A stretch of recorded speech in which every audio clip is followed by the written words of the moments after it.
Say there, stranger. Remember me? I'm that stranger who stalks your sanity. I'm here today, August 2nd, 2024, with a sort of public sanity alert. Truth be told, I've been wanting to do something along these lines for a while. However, I have quite a few projects on my plate which take priority, but I'm taking this opportunity to address the subject, the genre of what is called, I believe, adult fantasy fiction. I'll say AFF for short.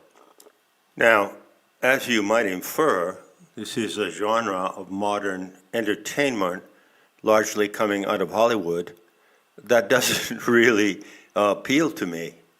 And I can say that I have never watched a film or TV series in this genre.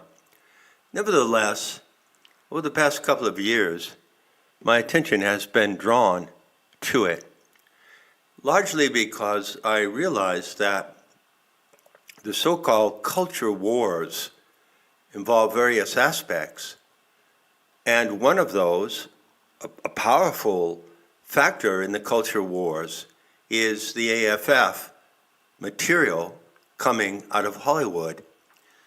It is of no interest to me at all, yet I began to follow the phenomenon, I'd say over the last couple of years, now and then, and I observed that certain parties on the internet who are apparently fans of AFF were launching an attack against Hollywood, and this by now, some of you may know, is quite a famous event in the world of, say, the American public and possibly the entire world, because these films, these adult fantasy films coming out of Hollywood, are imported to the entire world, exported to the entire world. So, what's it all about, Rome? By the way, Rome is an insider term in my in-group for the ethnic and racial variations of the human species. So Rome, which is a Coptic word meaning humanity, refers to all of the variations of the human races except one. I can tell you at the outset that I perceived this aspect, this factor in the so-called culture wars as being really crucial to our future on this planet. Why? Well, because I teach about the faculty of imagination, and I teach people how to use their imagination in the optimal manner. And I consider AFF to be an extremely bad choice in the use of imagination. I often cite an alchemical formula from a 17th century document called The Art of Gold Making, in which it says, I paraphrase, "Let thy actions be guided by the true and not the fantastic imagination." So, I propose to you, do you know the difference between the true and the fantastic imagination?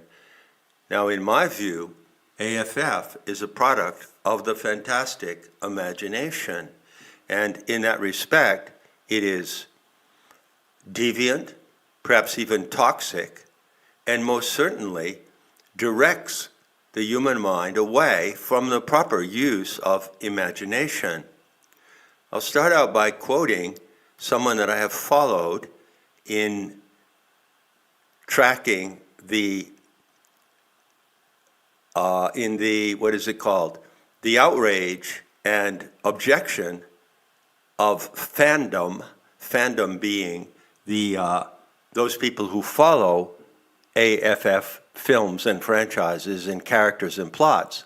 The outrage of the fandom against Hollywood since a few years now, maybe 4 or 5 years, What this battle devolves upon is the fact that Marvel Disney, as it's called, because it's coming out of Marvel films and Disney films and so forth, have produced a number of movies which demonstrate the woke culture and the indoctrination of woke Marxism.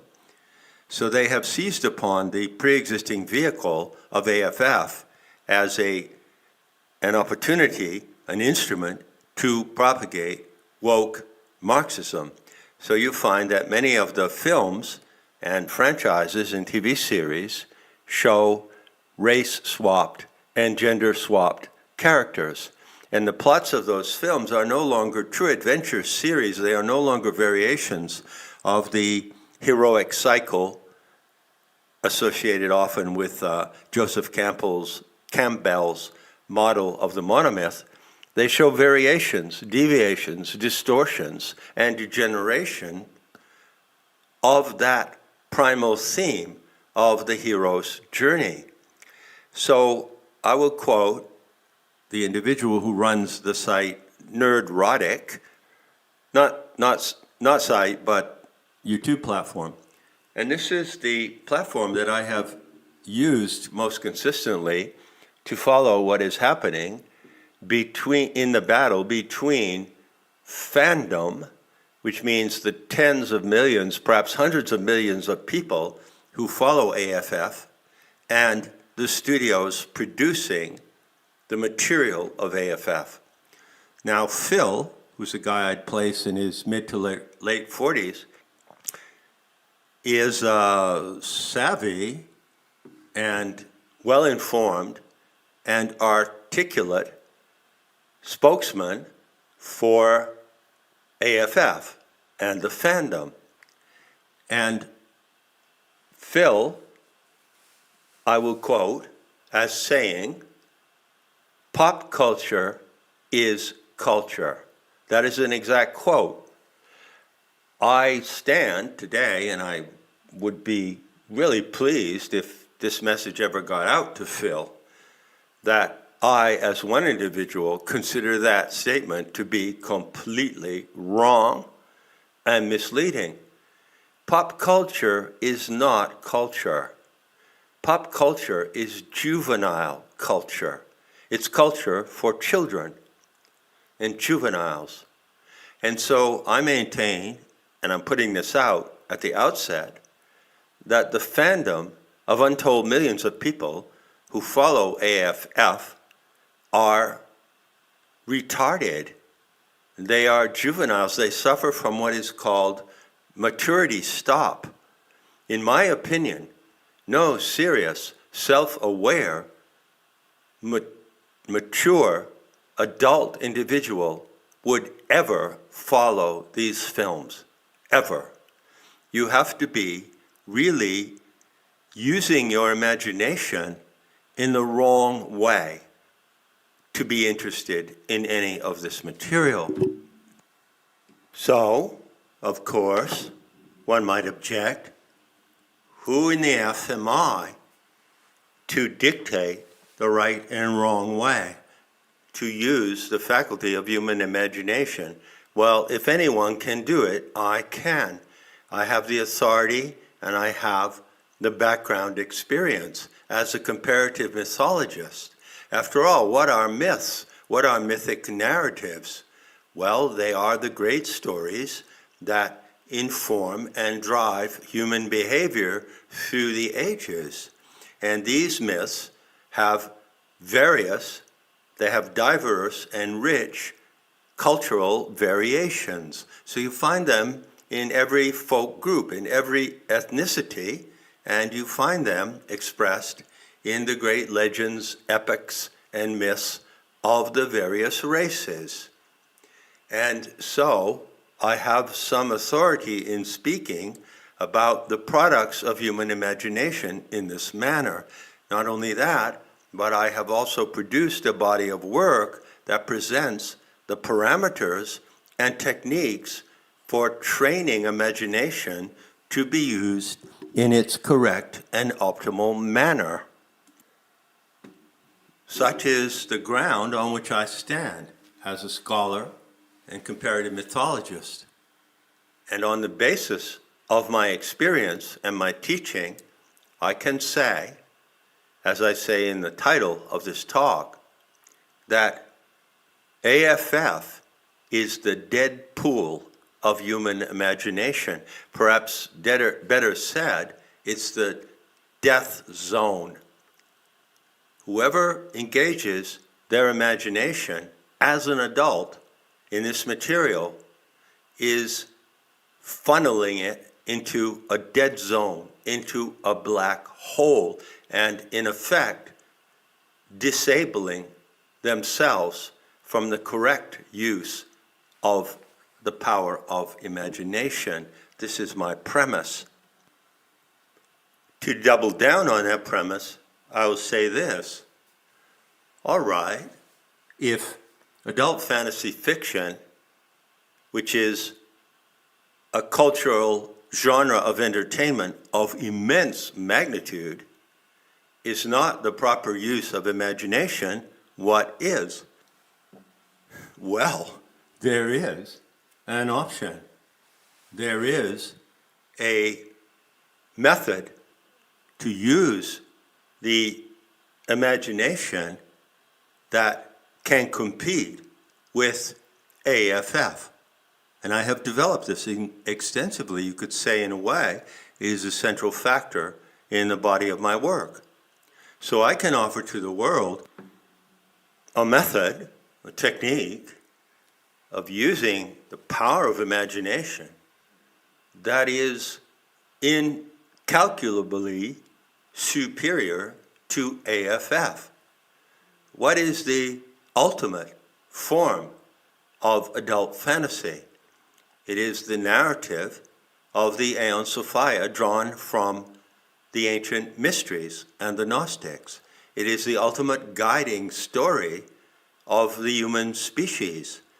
And this narrative is interactive. You can prove it.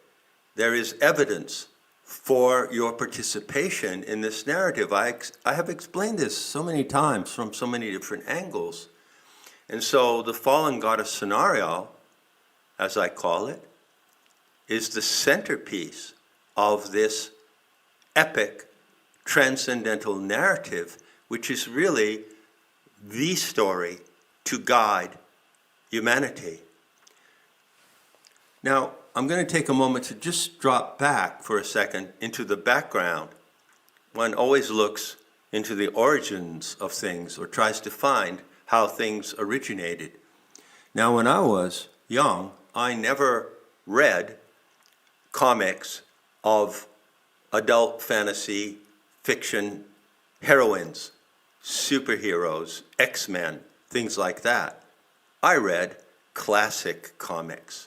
And I don't know if they still exist, but classic comics was a genre of comics, American cartoon books, that came out, I think, in the 50s. And classic comics were unique in the way that they drew upon genuine imaginative material. For instance, one of my favorite classic comics was Ivanhoe. So this is a legend coming out of the mythic background of the Celtic peoples, the Arthurian knight Ivanhoe. And a classic comic would take material from the sources, such as Celtic literature and later poetry, and they would simply represent the stories in a comic book genre. So I love the classic comics version of Ivanhoe. I did not follow the superhero comic sequence. Now, all of that, by the way, goes back to an individual called Stan Lee. And there is a red flag ethnic alert in that name, because Stan Lee belongs to that ethnicity that is not included in the Rome of all other races. and is in fact opposed to the Rome. So I can now identify in Stan Lee, who created Marvel Comics, an agent who from the outset served the purpose of deviating and degenerating human imagination. And this effort has continued to this day and is now culminating in quite a dramatic fashion. So once again, briefly, in my response to Phil of Nerdrotic, I would say no, pop culture is not culture. Classic culture is culture, period. All true culture has classical, preceding classical sources in literature, art, science, philosophy, music, whatever. Now, to conclude this talk, I will confess that I am extremely reticent to devote even a few seconds of my precious time to investigating AFF more than I need to. For instance, I'm sure that someone in fandom could cite 20, 30, perhaps 50 different names of franchise films and different names of characters in those films based on the original plots, based on spin-offs off the plots. There are dozens of titles of films and probably hundreds of characters in those films, of which I really know nothing, and I take no care in informing myself. But I have used Deadpool in this title. Now, as far as I know, Deadpool, which I take as a metaphor for a dead end, is in fact the name of some superhero character with superpowers. So it happens that Deadpool is the name of a character and Wolverine, and so the film Deadpool and Wolverine is debuting as I make this talk.